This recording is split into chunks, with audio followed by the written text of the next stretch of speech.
patron of the arts.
Good evening, Alice. Gee, Mr. Hodges, you were swell. Thank you, my boy. Why didn't you tell us you were going to play a solo? Boy, when you stood up at that big orchestra, it gave me goose pimples all over just knowing you. Really? Well, it's nice of you to say so. And all that applause. Very gratifying. What'd the maestro think?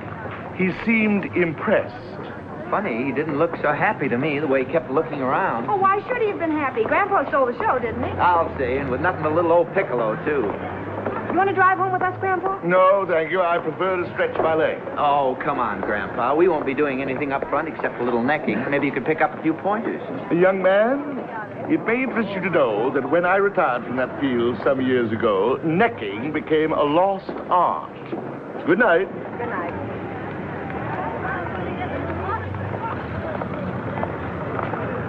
What a guy. Now I understand why Grandma used to have that awfully pleased look on her face. Yeah, maybe, but times have changed. It takes more than that to make a go of marriage today. Like, for instance?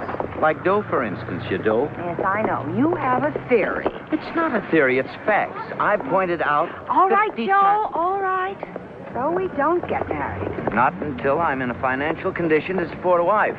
How, in a comfortable wheelchair? Yeah, sure, if it takes that long. Could keep my job. Lots of girls do.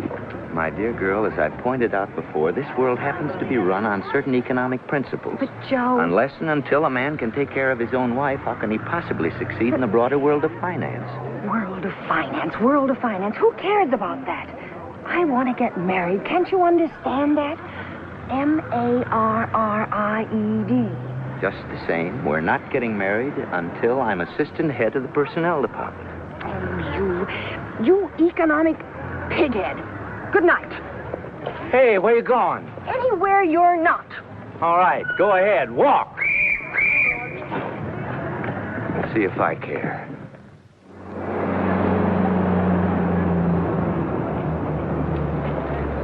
You know I'm right about not getting married now, don't you, Grandpa?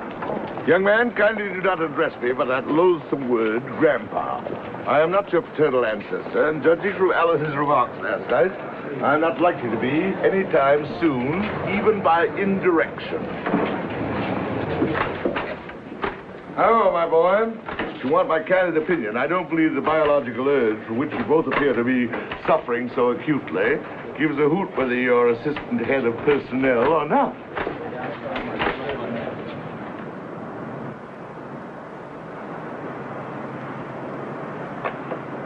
Morning, Dick, my boy. Good morning, John.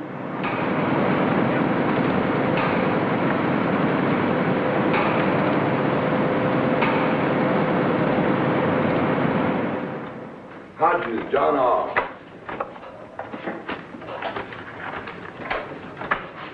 Small service, Robert H.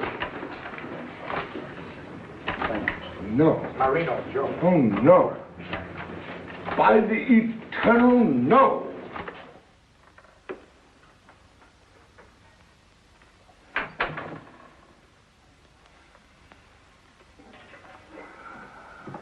Grandpa, you're late. Yes.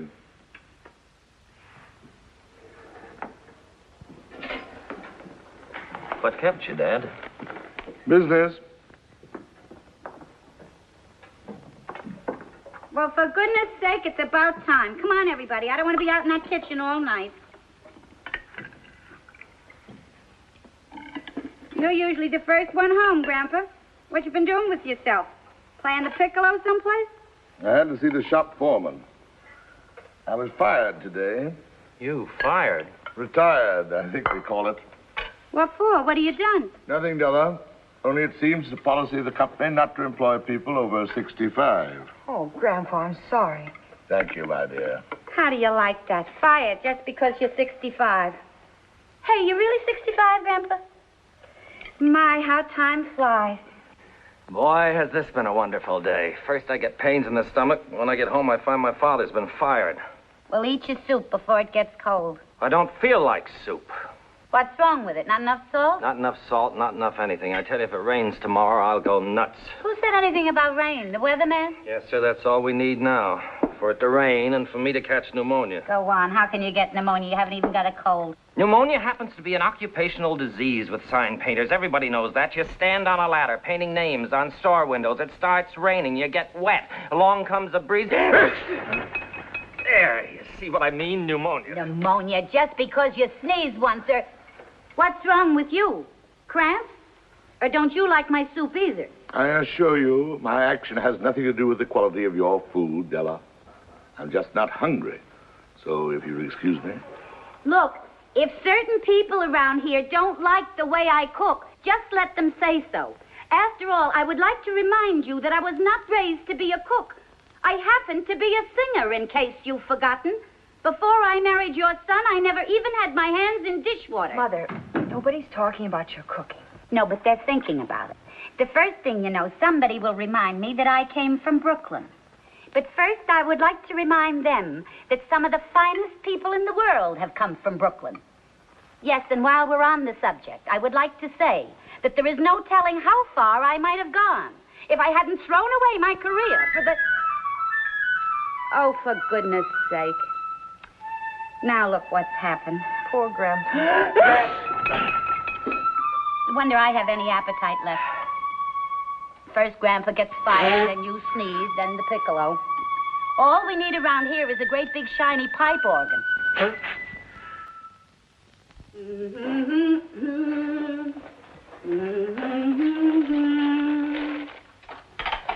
Born to be kissed, I can't resist.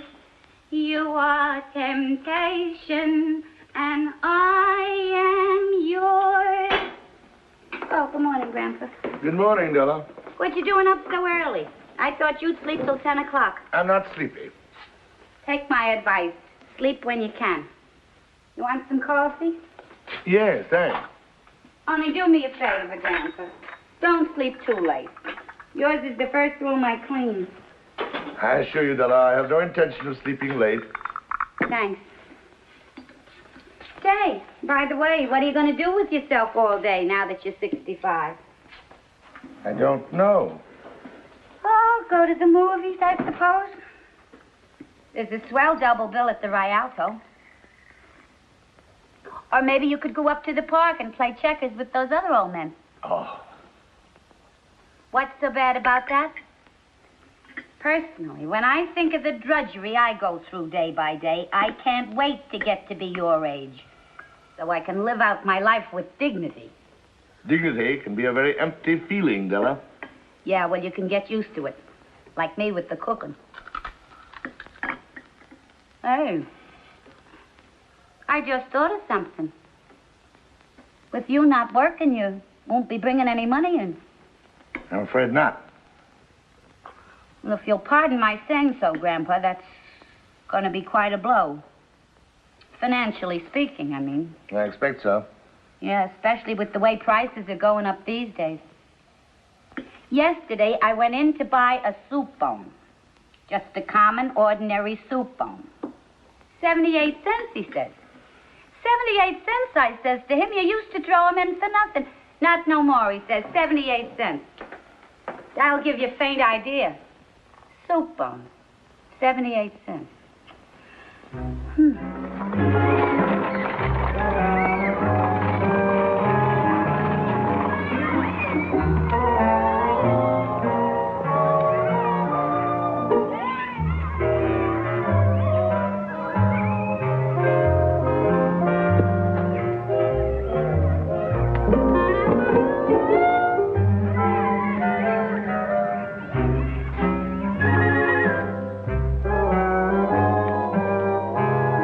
what happened then? So what happened?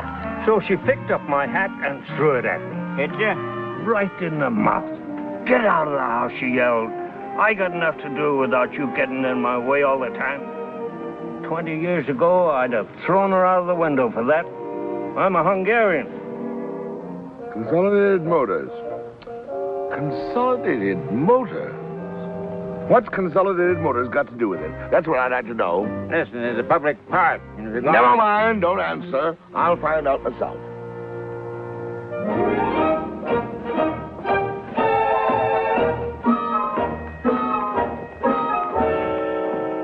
Now, this is a point we'd like you to follow in all cases. We'll put the letter on the automatic typewriter, but leave the last paragraph to the Young man, what has Consolidated Motors got to do with Acme Printing Services? Grandpa, what are you doing here? Never mind the salutations. Look at this. It says I've been fired because it's the policy of Consolidated Motors and its subsidiaries not to hire men over 65. I want to know what in thunder Consolidated Motors has to do with it. Search me. Hey, Erickson. This is my girl's grandfather, Mr. Hodges. He'd like to know what Consolidated Motors has to do with our 65-year-old retirement rule. Why, it's really very simple, Mr. Hodges. If you just step this way for a moment. Pardon me.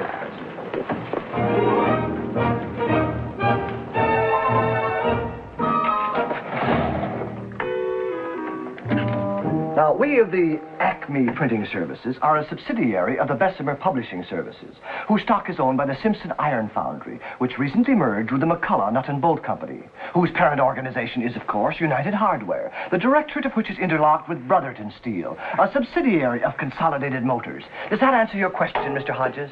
Yes, but I must say it seems a little complicated. Big business. Now, if you'll excuse me... Just a moment, young man.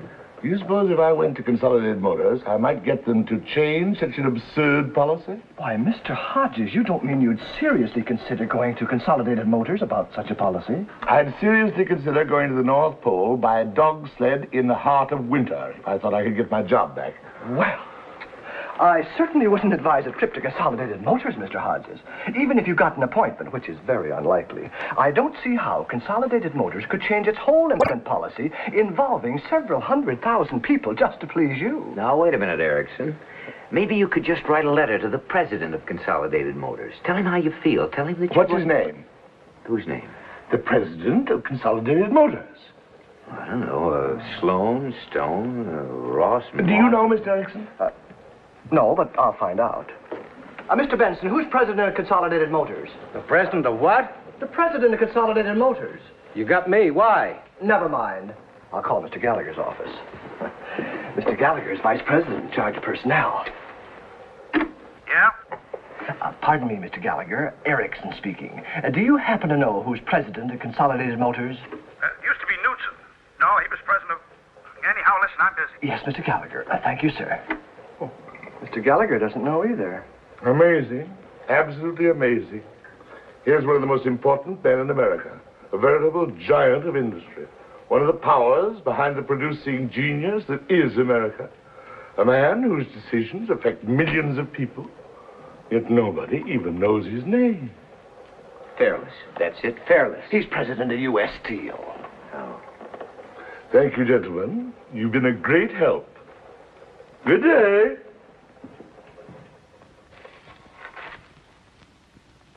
Here it is. I found it. Consolidated Motors. Look, Harold P. Cleveland, president.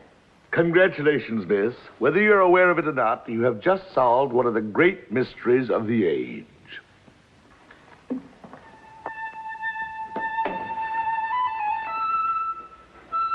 Listen to him. Since 11 o'clock this morning, it's been like this. That means he's thinking. Don't have to think on the piccolo, does he?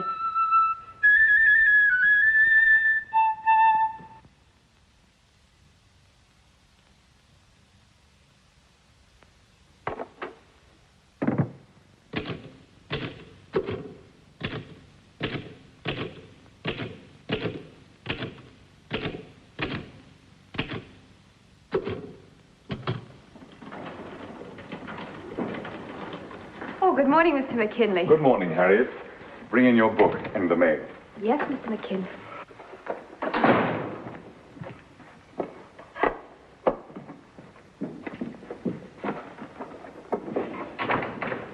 Well, what have we got for today? 11 o'clock appointment with Mr. Gallagher, personnel. 1 o'clock luncheon with the representative of the Blakewell Paper Company. I'd like some coffee, dear. Yes, Mr. McKinley. Then there's your tailor, the barber, the man about those shirts you ordered. And don't forget your pills. What the devil is this? I don't know, sir. I didn't have time to open it. Yes, Mr. McKinley? Listen, Gallagher. I just got a letter from the Executive Secretary of Consolidated Motors advising me that Harold P. Cleveland, president of Consolidated Motors, will be in town Tuesday. Will I please show him every possible courtesy? Now, what the devil is this all about? I don't know. Beats me. Get Herbert in New York. Well, if you don't mind, I don't like it. What the devil does the president of Consolidated Motors want to come around here for? Maybe he's just passing through. Okay, but I wish you'd please tell me what the devil this is all about. We ever heard of this bird before? Not that I recall. Hello, Mr. Herbert. Just a moment. Mr. McKinley calling. Hello, Herbert.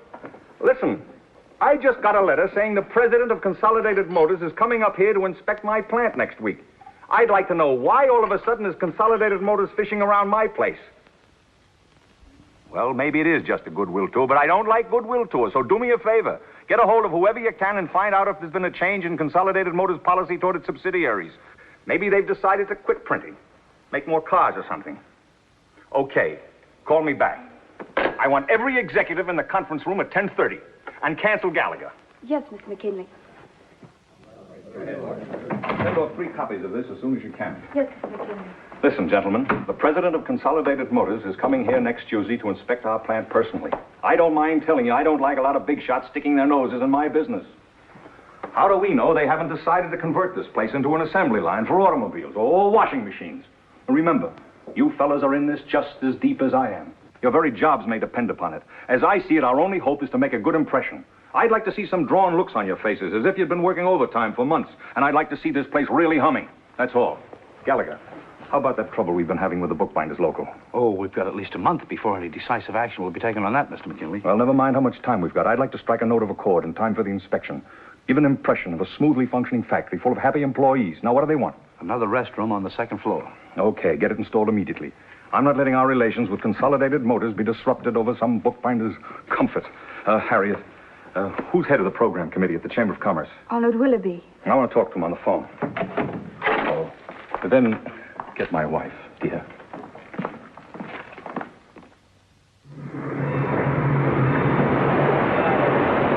What does he look like? Why, he's great guns, don't you know? I never saw him in my life. Well, of all the idiotic things, a big man like Mr. Cleveland, a man who... the president of Consolidated Motors.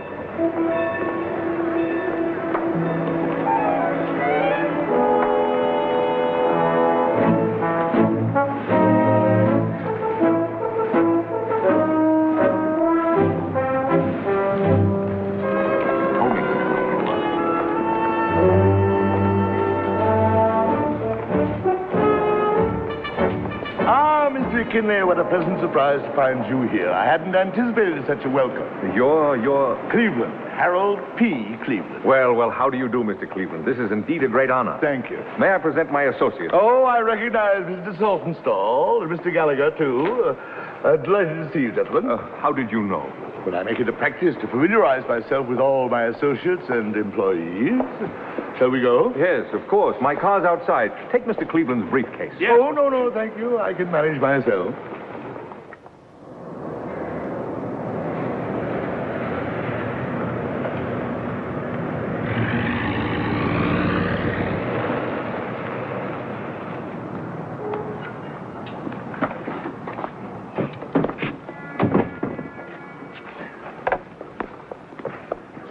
Any special department you'd like to inspect, Mr. Cleveland? We'll start with the hand-press department in the composing room. Afterwards, I'd like a word with your executives. Yes, indeed. I've already issued orders for all our executives to place themselves at your disposal. Splendid. Mr. Cleveland, may I ask, is there any special significance to your visit? Special significance? Not at all. It's only a routine inspection tour.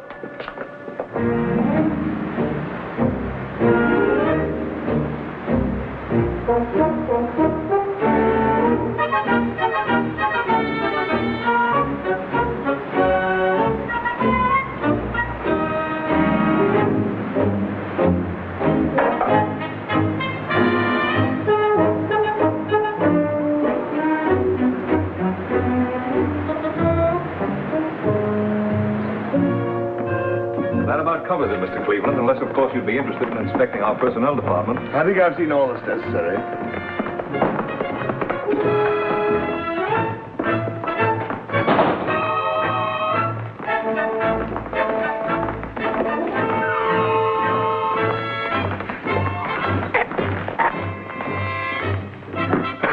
Here we are, Mr. Cleveland. This is our conference room. What's the matter? Come in, gentlemen. Well, I'll be, Do you know who that was? Well, sure, the president of Consolidated Motors. The president of Consolidated Motors, my hind foot. That was John Hodges. Who? John Hodges of our hand press department. My girl's grandfather. Your girl's what? Grandfather. Didn't you see him wink at me? Why, certainly not. What are you talking about? About John Hodges. You know, the old guy who came in the other day and asked us the name of the president of Consolidated Motors. Yes, but what about him? That's him in there. Only everybody thinks he's the president of Consolidated Motors. Really, Elliot, you ought to see a doctor or something. Why in the world would an important man like Mr. McKinley be wasting his time with somebody from his own hand press department? Sometimes, Elliot, you're a very stupid man. Gentlemen, I'll tell you why I wanted to visit your plant. As a young man, I had great admiration for the art of printing. I still have that feeling. But in all frankness, I must tell you that I've been keenly disappointed with what I've seen here today. Well, you've got this place running like an automobile factory, and that's downright foolish. Not one single white-haired man did I see on the job. Where, I ask myself, where are those men? Those artisans? Yes, those artists whose love of their craft has been handed down from generation to generation. Got that, Harriet? Yes, sir. Now, I know it's the policy of Consolidated Motors not to hire people 65 years of age or over. Perhaps the labor technique of putting an automobile together requires youth rather than experience. But for the life of me, I don't see how such an asinine policy, and I use the word asinine advisedly, can apply to the art of printing. My suggestion, Mr. McKinley, is that you forget about the age requirements of our assembly lines and bring back the experienced craftsmen who honor your trade immediately. Harriet, take a memo to all our executives. As of today, our employment policy is no longer governed by the 65-year age level. All employees who have been retired for that reason during the past year are to be notified immediately that their jobs are open, provided they wish to return to work. Thank you, gentlemen. Now, if you'll excuse me, I have a train to catch. But, Mr. Cleveland, you can't leave just yet. I've arranged a luncheon in your honor at the Chamber of Commerce. What? And I've even taken the liberty of engaging a suite for you at the Commodore. And my wife is expecting you for dinner tonight. I'd never live it down if you didn't show up. Well, in that case, why not? Thank you, Mr. Cleveland. This way, please. Pardon me, Mr. Cleveland, but wouldn't you like me to send you a copy of your speech? Oh, thank you, young lady. I don't think it's necessary. I'm sure my suggestions are going to be carried out. Oh, yes, indeed, Mr. Cleveland. Well, anyhow, Mr. Cleveland, I want you to know I think your speech was grand. I felt real honored just to hear it. Oh, no, my dear. It's I who've been honored. Good day. For men of mature experience. Is he still in there? Who? Mr. Cleveland. Yes, he's speaking now. Wait a minute, you can't go in, only members. But I gotta go in. I gotta find out if he's... Get this to But you can't. Today, I hear a great deal of talk in this country about the dangers of inflation, which may lead to another economic depression. In a society as complicated and delicate as ours, we must leave no stone unturned in our search for stability. And in these old and expert men of 65 and over, there is a great fund of stability.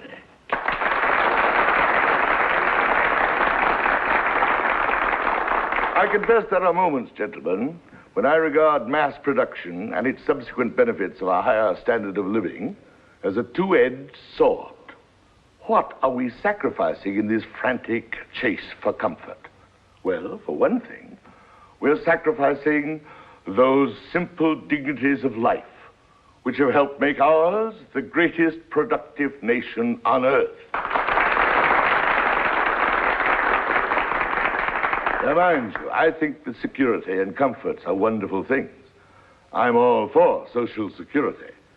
But in all our quest for this security, let us not lose sight of those things which have made this a great nation. Let us not forget that our economic strength depends basically on one thing: individual initiative. We here in America have a great tradition to uphold. A tradition of hard work. A tradition of opportunity. A tradition that every man may go just as far up the ladder of success as he individually is capable of going. A tradition that no one, in government, in industry, anywhere, can tell him what he can do and what he can't do, when he can work and when he can't.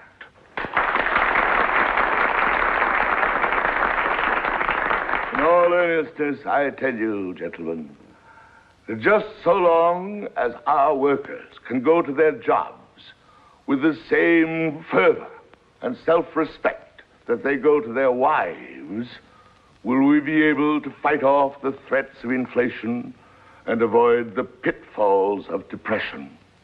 I thank you.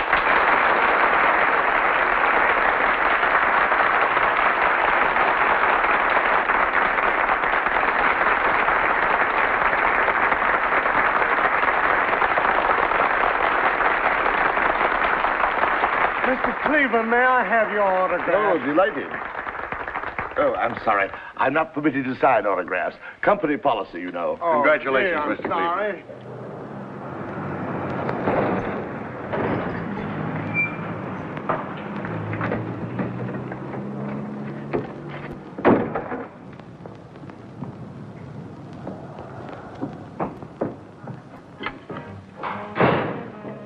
Well, it's about time. Oh, it's you. Where is he? Where's who? Mr. Hodges, your grandfather. Oh, why? Look at this. C.M. Prexy says human dignity will beat inflation. What's that got to do with us? Look at it. Look at it good. Whose picture's that? Says he's Prexy as CM, whatever that means. That's what it says, but it's him, Mr. Hodges. Your old man. That? Oh, you're crazy.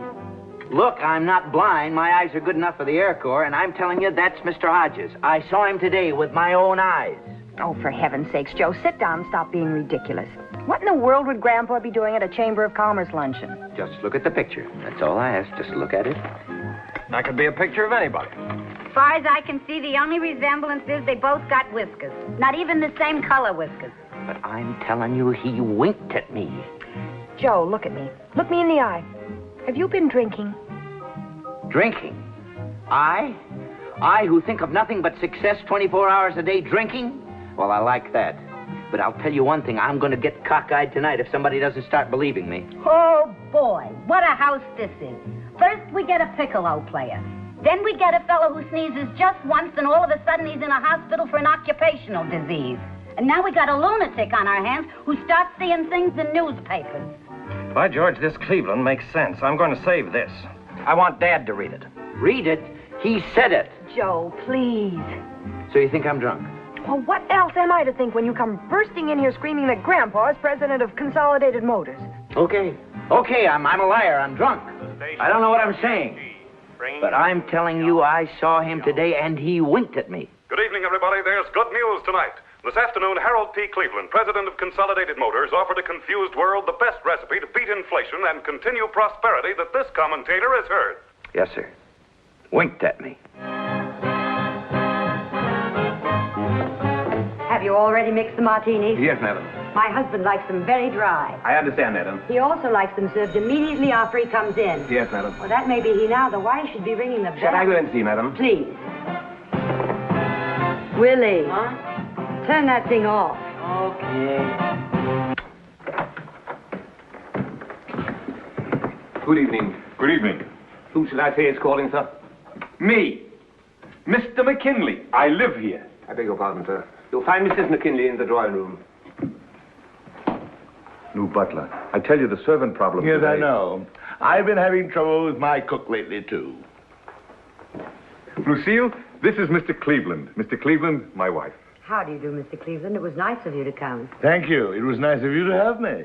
Come on, meet him, but listen. Do me a favor just for tonight and spare us any of your political philosophy. Okay. Mr. Cleveland, this is our son, Willie. Good evening, young man. Hello, Mr. Cleveland.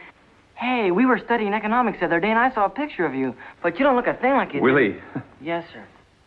My husband likes martinis, Mr. Cleveland, but if you prefer something else... Not at all. My favorite beverage. These dry? Yes, Louis, very dry. 4-1, sir. Here's to Consolidated Motors. Thank you. But if you don't mind, I'd rather drink to a lovely lady. Thank you.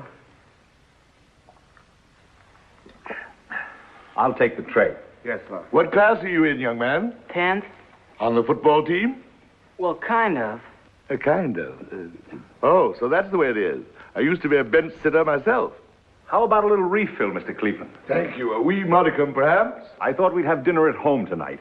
Just family style.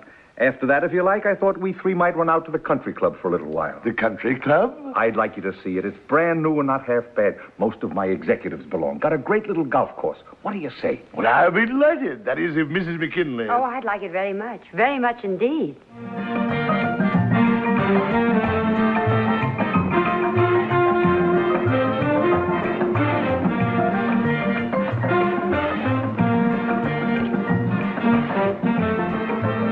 By Jove, I want to dance. I haven't danced in 25 years at least, and suddenly I want to dance. May I have this dance? Of course. You mind? Not at all. Go right ahead.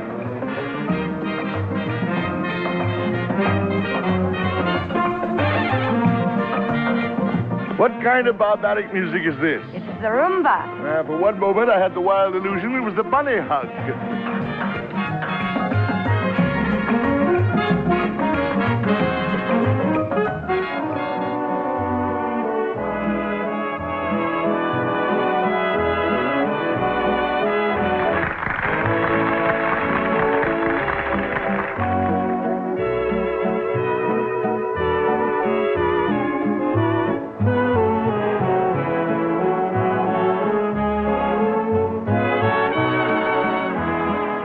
Get out of here. Why? We just got here. Look, Mr. McKinley. Mr. McKinley.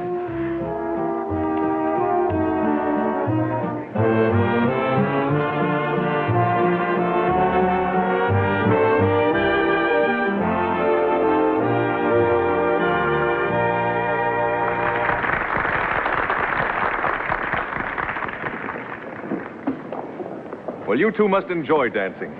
Your wife happens to be a very beautiful dancer, Mr. McKinley. Yeah? Well, for myself, I think it's a waste of time. Look, if you don't mind, I'll run along. I've got some papers to go through. Well, perhaps we'd all better... Oh, no, you two stay here and enjoy yourselves. I'll send the car back. Oh, don't bother. We'll get a taxi. No bother. My driver's used to waiting. I'd prefer a taxi, Louis. Okay. Good night, Mr. Cleveland. Good night, and thank you for a wonderful evening. Glad you liked it. We'll have to do this sort of thing again. Yes, indeed. I'd like that very much. By the way, before you go, there's just one thought that I'd like to leave with you, Mr. McKinley. Just a bit of my personal philosophy. I like a man who works, and works hard. But that's not enough. A man ought to play, and play hard, too. I have an idea that you don't play enough, Mr. McKinley. That's very sound advice, Mr. Cleveland. I'll take care of that in the future. Good night. Good night.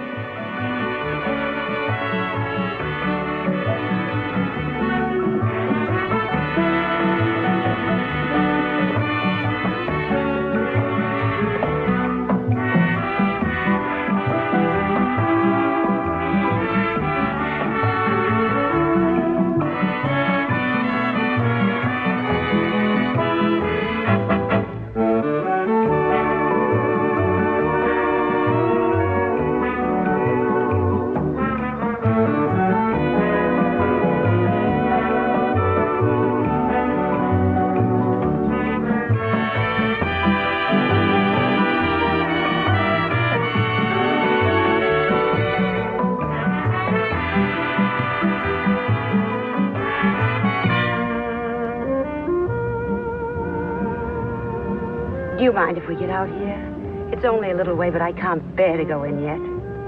Pull up here. We'll walk the rest of the way.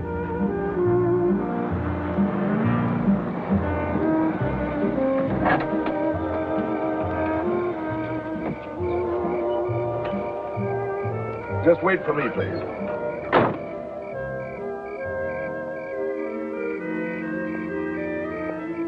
You think I'm silly, don't you? On the contrary, I think it was a charming idea.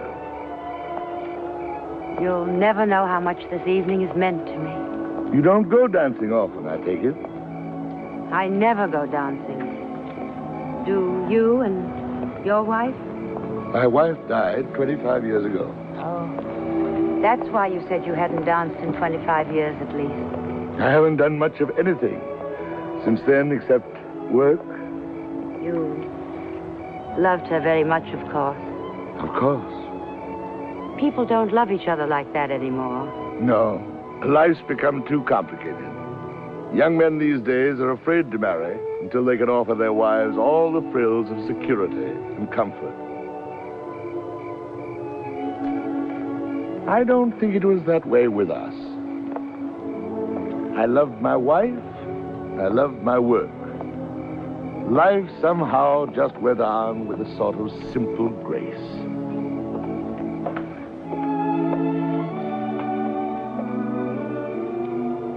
Are you leaving tomorrow? Unfortunately, very early tomorrow.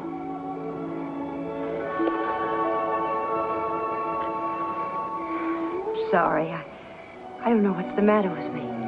But I've been so happy tonight. So really happy. It's been so long. Good night. Good night.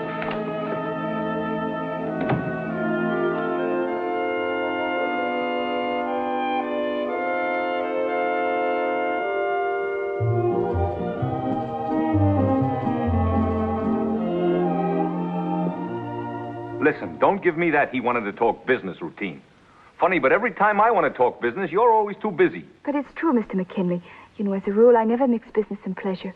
I only thought that Mr. Gallagher and I could take some of the office burdens off your shoulders. Office burdens? Well, that's a new one. And another thing. Since when do you have to dress up like that for a business conference? Okay. Tell Gallagher I'll take up this matter with him in the morning. Good night. You two must have closed up the joint.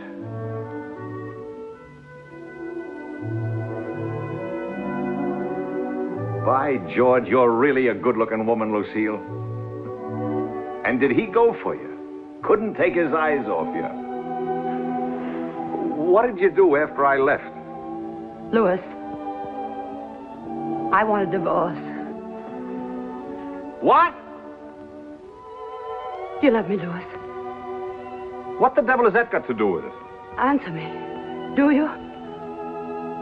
Well, how do you like that? She meets a guy one night, and right away she starts yapping about, do I love her? What's the matter? Isn't my money good enough for you anymore? Haven't I supported you in the style to which you're accustomed? Yeah, and your whole family, too, for 20 years. You don't understand. You've never understood. Oh, yes, I do. I understand, all right. It's you that's cockeyed, but you're not going to get away with it. So you might as well get any tomfool ideas about divorce right out of your head. Please. Let's don't argue about it.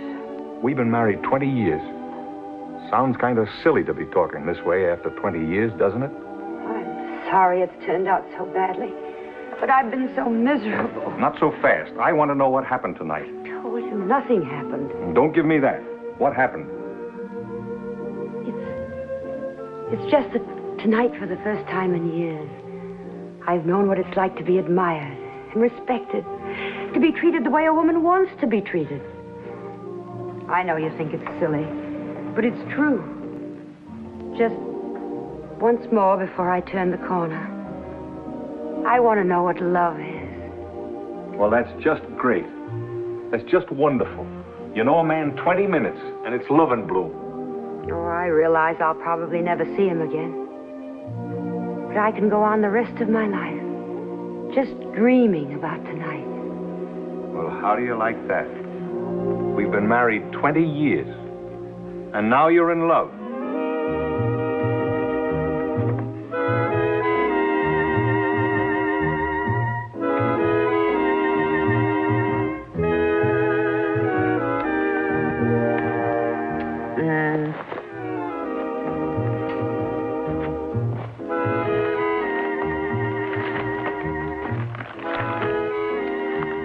That looks nice. Only $20 down. Yeah, but with the present credit system in this country, controls and all that. Joe, we're talking about a bedroom suite. My, up so late? Deprexy of CM. So I'm crazy, am I? I'm drunk. Look at him. Grandpa, your beard. Dad. Look, Mr. Hodges, before you say a word, will you do me a favor? Will you I'll tell these handle people... this. Dad, what have you done to yourself? What happened? You stay out of this. I want to get this matter settled first. Once and for all, are you or are you not the president of Consolidated Motors? My boy, you've no idea what I am. There, you see? I told you so, but nobody believed me. Oh, no. But why, Grandpa? Why did you do it? I wanted my job back. And just for that, you go out and pretend you're president of Consolidated Motors? I didn't count on its getting so involved, Ella. I thought I'd just establish a new hiring policy and then come home. You didn't count on its getting so involved. Boy, that's a good one. Get a load of this. Oh, an atrocious picture. You'd think with all the photographers there are in this town, at least one would have got me in focus. I give up. Honestly, I give up. My own father. Pardon me for asking, Grandpa, but what happens tomorrow when the real president of Consolidated Motors finds out he made a speech today? I'm sure I don't know, Della, but I must say it reads like a very good speech. I'll tell you what's going to happen. This is what's called confidence work, like selling phony stock. You can get 5 years in jail for this sort of thing. Really? So much? Personally, I give them 24 hours before they put you in jail. Unless, of course, you turn yourself in. That way they might be a little more lenient. I was in a show once where this fella pretends he's somebody else, only he ain't. Oh, boy, what they did to him. Holy smoke, I just thought of something. That jerk Erickson. I told him about it, and he's just the sort of heel that'll turn you in because he knows he'll probably get a promotion for it. Just my luck. He turns you in, and they make him assistant head of personnel. You sure about that? He'd turn his own mother in to get that promotion. He's that type. Well, then why don't you turn him in? Why should that other jerk get all the credit? I couldn't do a thing like that. Oh, don't be so noble all of a sudden. You want to marry Alice, don't you? Well, yes, but... Yeah, and you can't or you won't till you get that promotion. No, but that's... There's no buts about it. This is your big chance. I can't do a thing like that, Mrs. Hodges. Why, if it weren't for him, I'd never even have known Alice. Somebody's going to turn him in. Not me. Listen, Grandpa, will you tell Rover Boy here that he ain't putting you behind the 8 ball if he turns you in? Joe's of age. He can make his own decisions. I've already made my decision. I'm not going to do it. Well, for goodness sake, why not? You've all accused me of being just a man of facts and figures and economics. Well, you're wrong. I'm also a man of heart and blood and soul. And I'm not going to do it. I've got principles. Joe. Well, how do you like that? After all the time he spent hanging around this house, all of a sudden he's got principles. Good night, all. You're really a wonderful person, Joe. Oh, she was nuts, even if she is your mother. In this awful world where everybody's cutting everybody else's throat, you still have some decency left. I'm proud of you, Joe. Oh. You have real dignity. Yeah? I love you, Joe.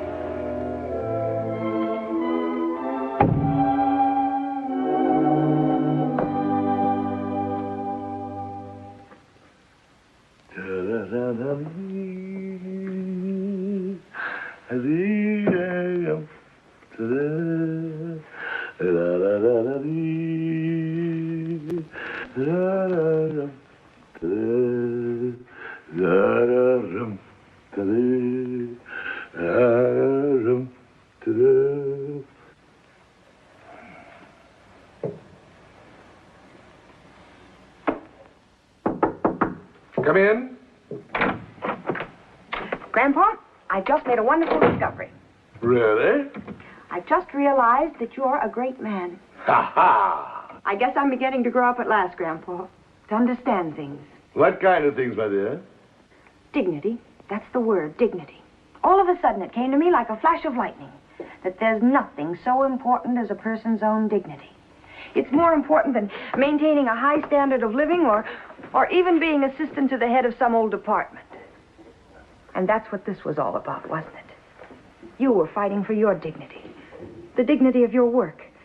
And for that, you were willing to take on the whole complex world. I think you're a wonderful man, Grandpa. Thank you, my dear. Good night. Good night.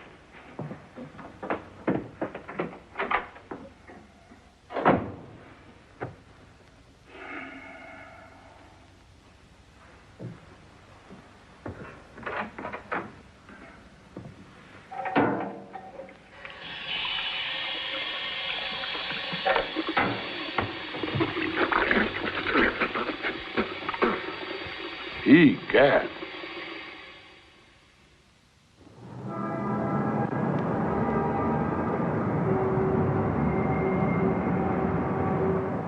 In our time, we have grown accustomed to the machine age and its coldness. Mr. Cleveland's fine speech has given us a new realization of honor and humanity, as well as a truer understanding of the individual's place in our American culture. Our hat is off to Mr. Cleveland. He is a great American. Read what that paper there has to say, Mr. Cleveland? Not yet. It says, God bless Mr. Cleveland and Consolidated Motors. They restored our faltering faith. That sure was some speech, Mr. Cleveland. Kind of makes you proud to be an American. I've never seen anything like it. There must be 10,000. This isn't even half of them. Listen, Clancy. Of course, I'm only head of public relations around here. I suppose it'd be too much trouble for anybody to tell me when the boss is going to make a speech. Don't blame me. I didn't know any more about it than you did. He told me he was going to the ball game yesterday afternoon. What a speech. This will sell 1 million cars. And look what's happened to the market. Opened 2 points up straight across the board. Seen this? That's cute. Yes, sir. I bet the rest of the industry's tearing their hair out right now. Still, there's something fishy about all this. Unless I'm out of my mind, I was having luncheon with Mr. Cleveland at the plaza at 1 o'clock yesterday. Oh, now take it easy, Bill. You better lay off that hooch.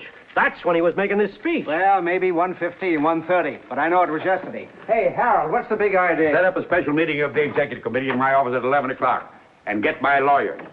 To sum it up, gentlemen, it appears that this person's speech has not only caught the public's fancy and brought this company a great deal of goodwill, but it's had a profound effect on the whole market. Indeed, on the whole business structure of America.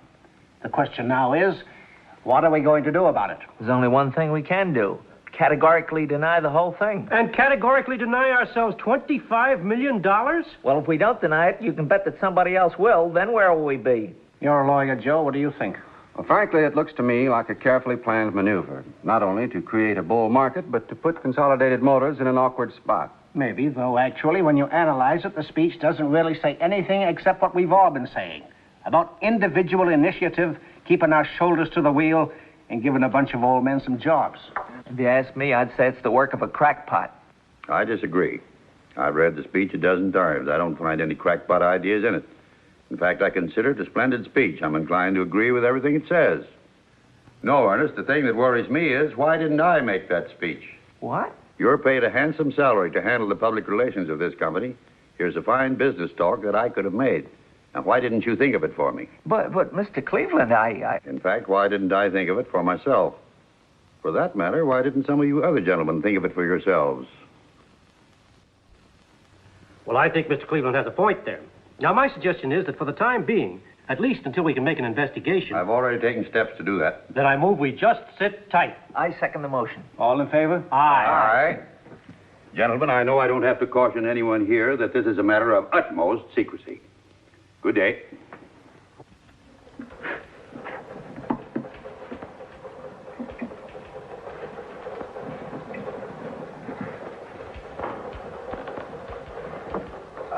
Say, Frank. Yeah?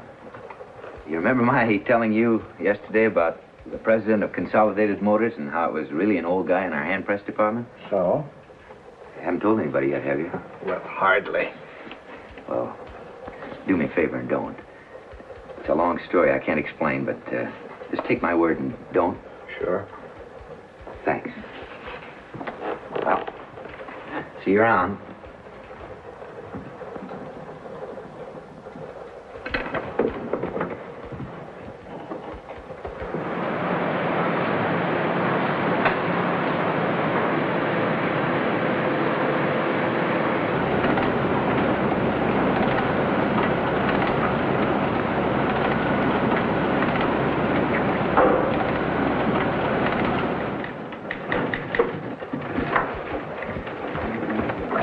Hold his best.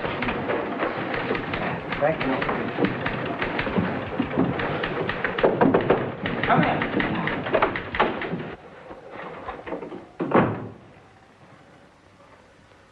Well? Mr. Gallagher, there's something going on around here that I think ought to be brought to Mr. McKinley's attention immediately. What sort of something? This whole Consolidated Motors thing, sir, it's just a gag. What whole Consolidated Motors thing? The man that was here yesterday inspecting the plant is not the president of Consolidated Motors. He's a printer in our hand press department. What's that you got behind your back, Erickson? Dirty pictures? Oh, no, sir. This is the file on him. The file on who? On this man who everybody thinks is the president of Consolidated Motors. The one who made that speech at the Chamber of Commerce yesterday? Listen, are you drunk?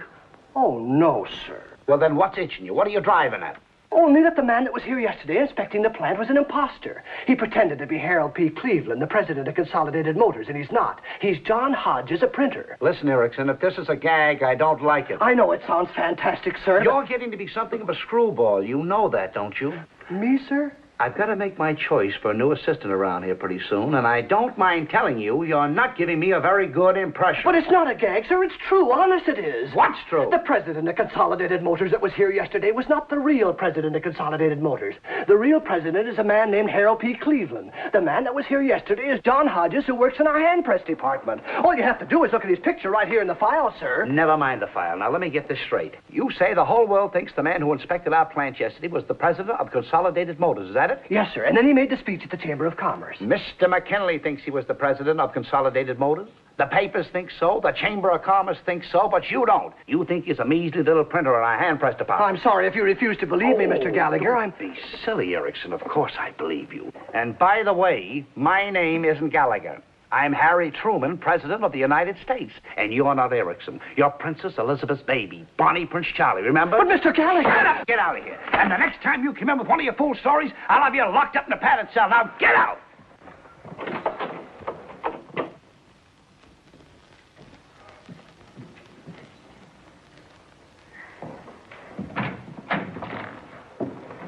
Mr. McKinley in? Who's calling, please? Kleinbaum's the name. Mr. Rigel. Mr. McKinley's in conference. Perhaps if I could help you. I hear you had quite a bit of excitement around here yesterday. Excitement? What kind of excitement? With Mr. Cleveland, I mean. Oh, yes, of course. Mr. Cleveland. Did you meet him, miss? Meet him? I took dictation from him. Yeah? I'll tell your boss he sent us. Just a moment.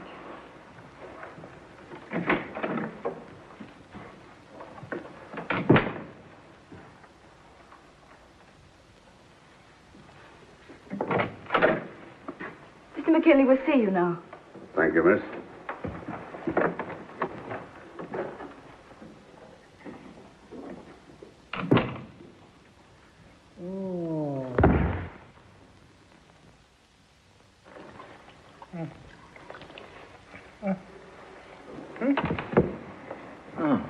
How do you feel? Oh, here, take a swallow of this. Yeah. There, you'll be okay. You sent for the doctor. I don't want a doctor. And you keep out of here, too. I was only trying to help. Of course you understand this must be handled with absolute secrecy, Mr. McKinley. Don't worry. I'm the guy that was taken. Why, if this ever gets out, they'll laugh me right out of town. Don't excite yourself, Mr. McKinley. Why shouldn't I excite myself? My whole life's been disrupted. First, my wife wants a divorce. Now I faint. All on account of this phony. Oh, the crook, the dirty, low-down crook. I took him to my house for dinner. Just wait till I tell my wife. Oh, boy. Will I laugh right in her face. Falling for a phony. Well, we'll take a look around. Yes, sir. If we find out anything, we'll let you know. Meanwhile, you're getting the ideas yourself. You Motors. Live in a palace. Oh, boy. Will I laugh right in her face.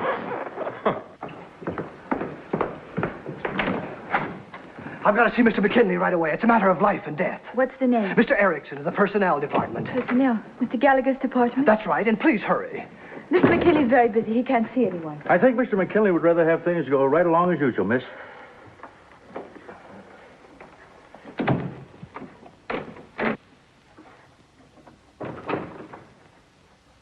Mr. Erickson of the Personnel Department to see you, Mr. McKinley. Who the devil is Mr. Erickson of the Personnel Department? I assure you I haven't the faintest idea, Mr. McKinley. Only he says it's extremely urgent. Oh, he does he? Really, Mr. McKinley, I'm only trying Okay, send him in. Why not? The more the merrier.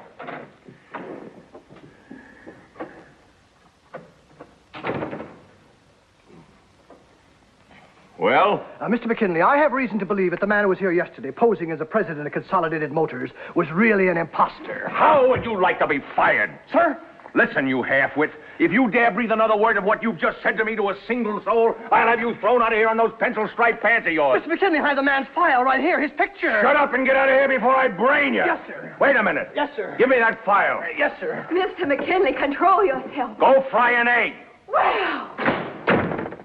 Oh. Well, thank you. Don't do anything until you hear further from me. Goodbye.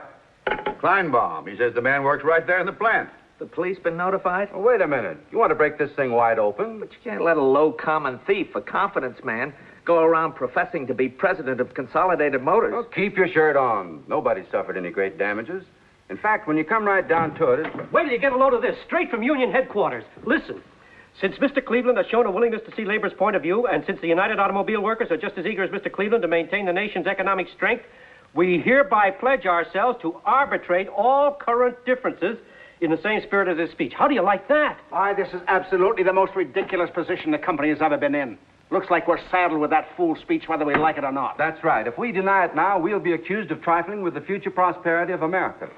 As a matter of fact, in view of the sharp market rise, I'm not sure that those of us who have bought Consolidated Motor stock recently wouldn't end up in jail. Gentlemen, my advice is to emulate that estimable creature of the sea, the clam, and say absolutely nothing. I still say there's something screwy about a simple little printer pulling a trick like this. That's possible, but if so, let's just hope he gets away with it. Fancy, have my car here at 6 o'clock and phone my home and say I won't be there for dinner. That's all, gentlemen. Well, I still... Just wait till you get a load of... What the devil is this? It's the suitcase I bought 12 years ago when we were supposed to take that trip to Europe. What's it doing here? I'm going away. Listen, if you've got a fool notion like that, you better get it out of your head, because I got news for you. And you better get a good hold on the bed, because when you faint, I don't want you banging your head on the floor. What would you say if I told you we had a phony to dinner last night? A what? A phony. That bird's no more president of Consolidated Motors than I am. He's a crook, an imposter, but don't worry, I'll send him to jail if it's the last thing I do. Here's a whole record on him. Just look for yourself. Who is he? A printer. In my own hand-press department. John Hodges. How do you like that? Why, I think it's wonderful. What? I said I think it's wonderful. Look, I'm in no mood for jokes. Now unpack that suitcase and come on down to dinner. But I won't be here for dinner. I'm leaving. Now listen, just because some measly $62 a week printer in my own factory dances the rumba. Last night, for the first time, he made me realize just how empty my life has been. And stop crying. You know I can't stand tears. Well, at least tell me, what have I done? You've killed my life for me, that's what you've done. You've never loved me, not for one moment. I'm 40 years old. 43. And I just can't go on being treated like a stick of furniture any longer. I've as much right to love as anybody, even if I am 40.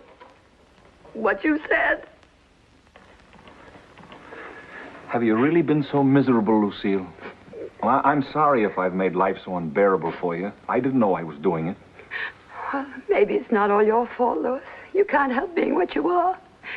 But you are what you are, and I can't stand it any longer. Who's going to tell Willie?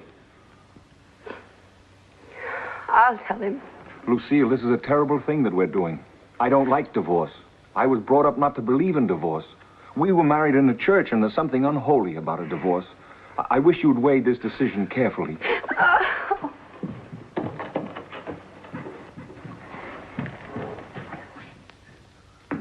Willie. Oh, Mom, I'm starved. Yes, dear, I know. Willie, I have a shock for you. But I think you're old enough and sensitive enough to understand. Sure, what is it?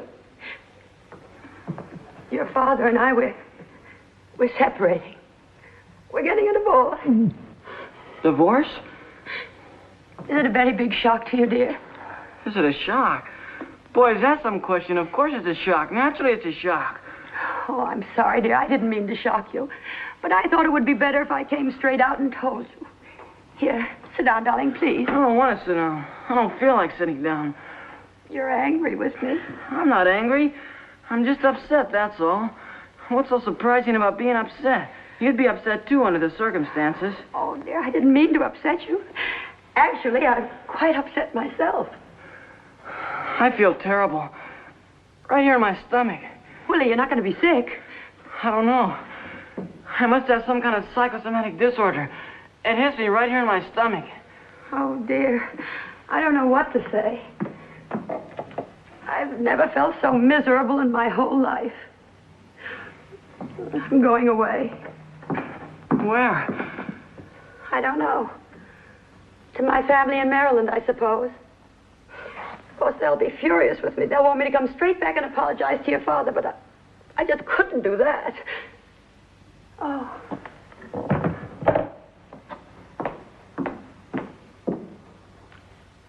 Goodbye, dear. Oh, go take some aromatic spirits of ammonia, then lie down flat. Where's your mother? Gone. Gone? Gone where? To Maryland. I feel sick. I'm sick of my stomach. Listen, I got no time for you and your stomach. I gotta stop her. That's a fine thing to say, a fine thing. My mother comes in and says, don't get sick, but your father and I are getting a divorce. Then my father comes in and says... All right, all right. Take some soda water. I'll head her off at the railroad station. You stay here. If she comes back, don't let her out of the house again. I think I'm going to be sick all over the place. And that'll show 'em. Alice. Alice, I got it. I got it. Got what? The job, the promotion. Oh, Joe, that's wonderful. Now can we get married? You said it. Just name the day and I'll be there with bells on. See, I knew. All you had to do was tell that Mr. Gallagher... I didn't tell him anything. He just called me in and said, Joe, that Erickson's nuttier than a fruitcake. How'd you like to be my new assistant? Congratulations, my boy. Thank you. You're on your way. Someday, if you're not careful, you may even be a Mr. McKinley. Yes, sir. However, don't forget one thing.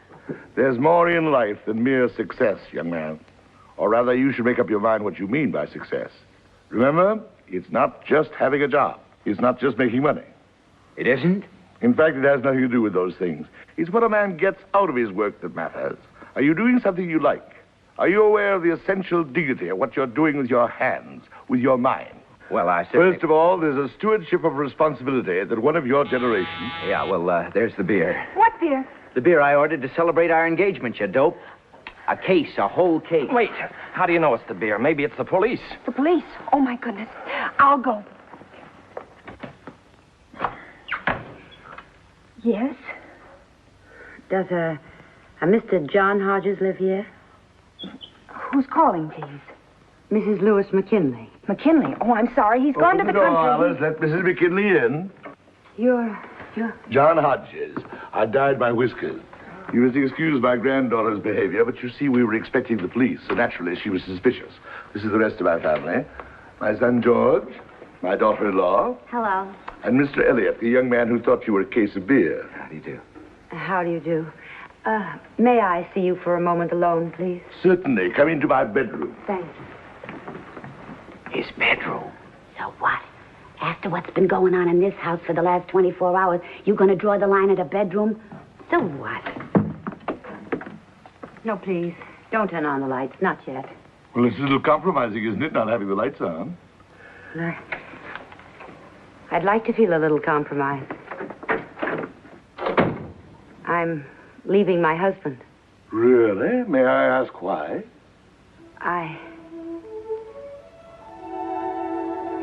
Well, I told him I was in love with you.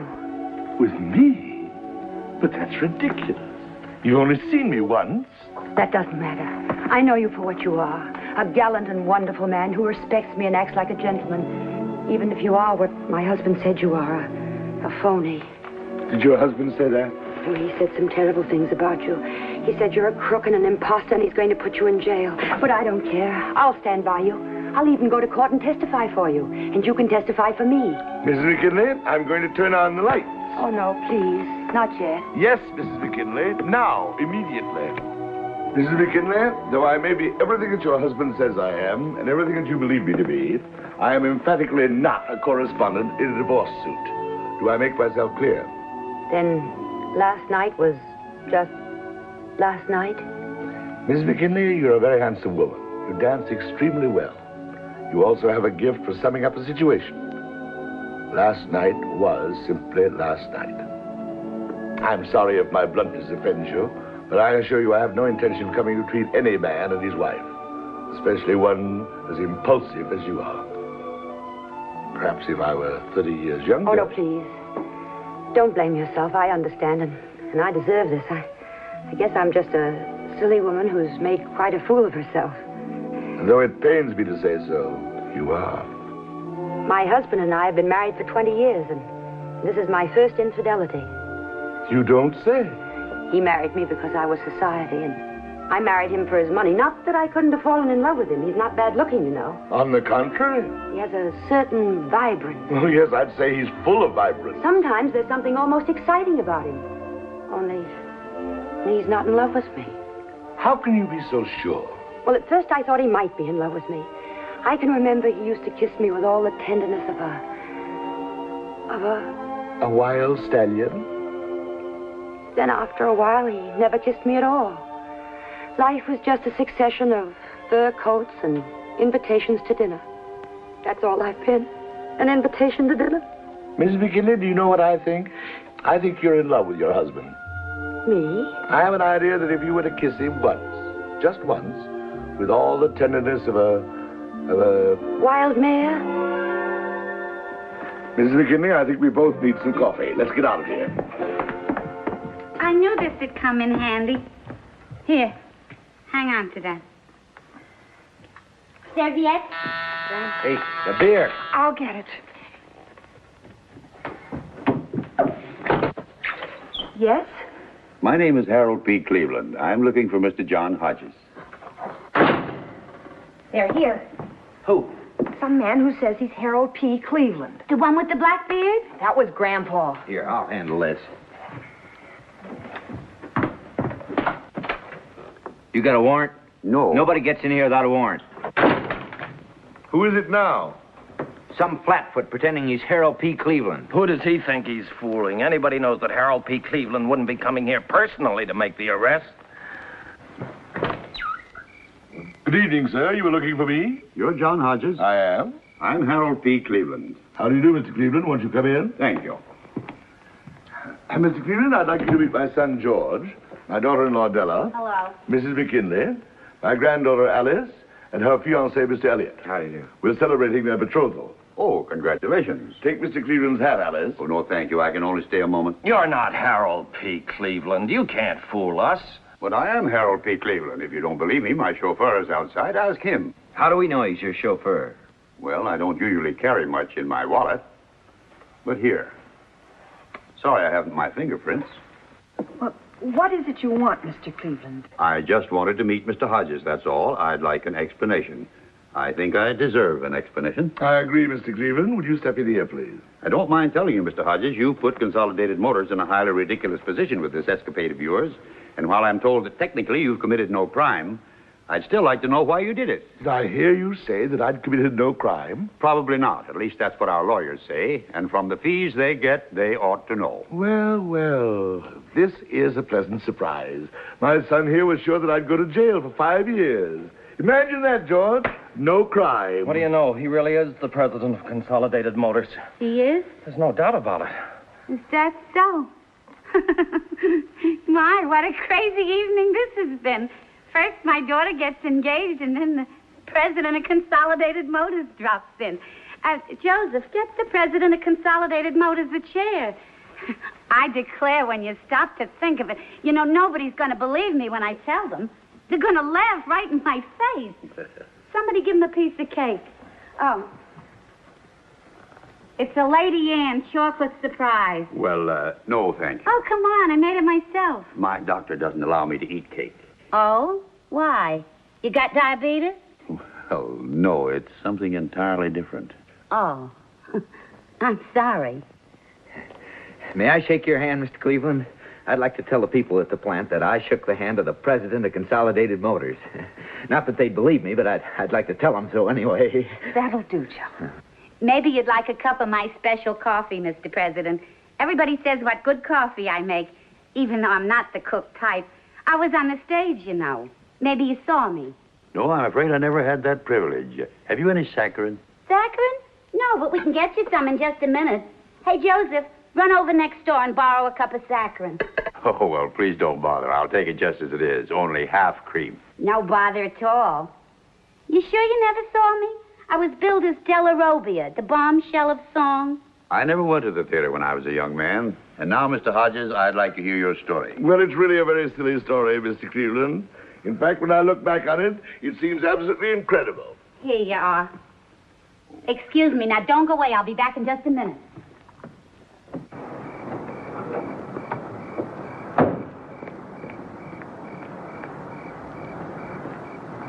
Of course, going to the Chamber of Commerce was something I hadn't counted on. The beer. Mr. McKinley. I thought I'd find you here. Yes, Louis. Okay, all right, I love you. Do you hear? I love you. Now come on home and stop this I nonsense. beg your pardon. You keep out of this, whoever you are. This is between me and my wife. Who are you anyway? Harold P. Cleveland, President of Consolidated. Listen, I've heard all the Cleveland that I want to hear. It's all right with me if I never hear that name again. You understand? Now come on home, will you?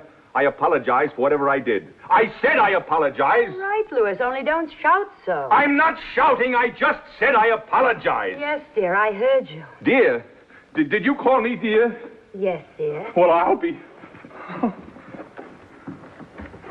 Hodges, you're fired.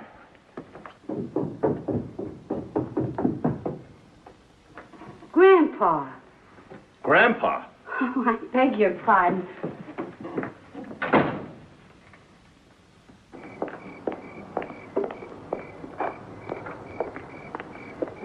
Well, who the devil's car is that? Mr. Harold P. Cleveland, president of Consolidated Motors. Harold P. who's? The man you yelled at inside, dear.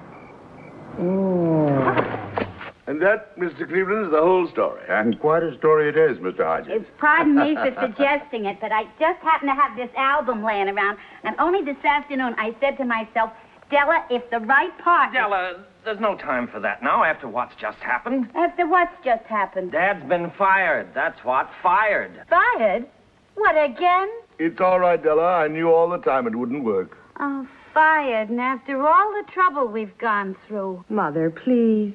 Okay, but it's a fine time to tell us, right in front of the president of Consolidated Motors. If you've really been fired, Grandpa, what are you going to do? Well, I know one thing I won't do, and that's go sit in the park and feed the pigeons. How would you like to work with me in New York, Mr. Hodges?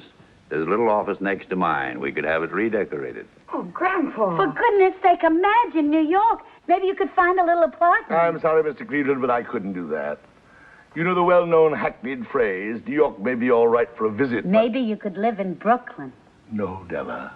Not even Brooklyn. Oh, it's a question of money. No, thank you. I make all the money I need right here. All the money you need? Listen, you just lost your job. And with the price of soup bones going up... I'm sorry, Della. You'd have lots of leisure. I'd only want you around for advice in public relations matters. Maybe we could go to a ball game together occasionally. Thank you, Mr. Cleveland, but no. This is my home. My family is here. We're happy. That is, as happy as people need to be. I have my health. I eat what I like. I drink my coffee without saccharine. I don't have to make speeches unless I want to. Go to board meetings. Worry about stockholders, unions, income taxes. Come to think of it, Mr. Cleveland, why don't you move out here? You're still young enough to get a good job. Now, please, Mr. Hodges, don't tempt me. Well, I must be running along. Good night, everybody. Good night, sir. Well, don't look at me. He's your father. I'm sorry you won't come with me, Mr. Hodges, but I think I see your point. Thank you. As to your job at Acme Printing, I wouldn't worry about that if I were you. You heard Mr. McKinley fire me. Mr. McKinley apparently has high blood pressure. I'll send him a note tomorrow. No, I'll make it a directive that you're to have your job as long as you want it. Well, thank you. You've been very understanding. If there's ever anything I could do for you... Well, if you should ever get an idea for another good speech... It would be a pleasure, Mr. Cleveland. A pleasure indeed. You're a great man, Mr. Hodges. A truly great man. Thank you, Mr. Cleveland. So are you. Good night. Good night.